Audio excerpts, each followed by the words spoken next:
মামুন তো অনেক ঝাড় খেয়েছে, গালিও খেয়েছে। দরদ কিছুক্ষণ আগে গানটা রিলিজ হয়েছে এবং 1 ঘন্টার মধ্যে গান ইউটিউব ট্রেন্ডিংয়ে চলে এসেছে।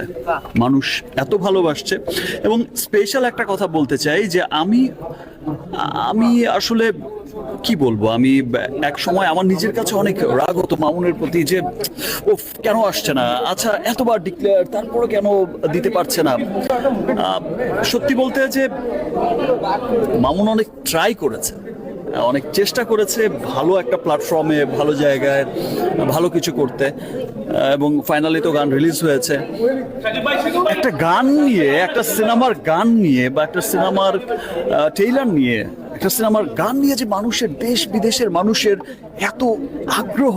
ইনফ্যাক্ট আমি দেশের বাইরের অনেক পোস্ট আমাকে অনেকে পাঠিয়েছে, আমি দেখেছি আমার সোশ্যাল মিডিয়া যারা হ্যান্ডেল করে বা বিভিন্ন নিউজ পোর্টালে দেখেছি যে মালয়েশিয়া বা মিডল ইস্টে বা আমেরিকা অনেক মানুষ আছে যারা ছুটি নিয়ে রেখেছিল।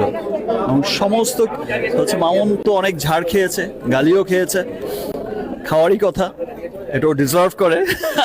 বিকজ অফ তারা কাজকর্ম সব অফ দিয়ে বসেছিল মামুনের এই দরদ সিনেমার গান দেখার জন্য। ভাইয়া আপনাকে দেখার জন্য সবাই দরদের সঙ্গেই অপেক্ষা করে। Thank you.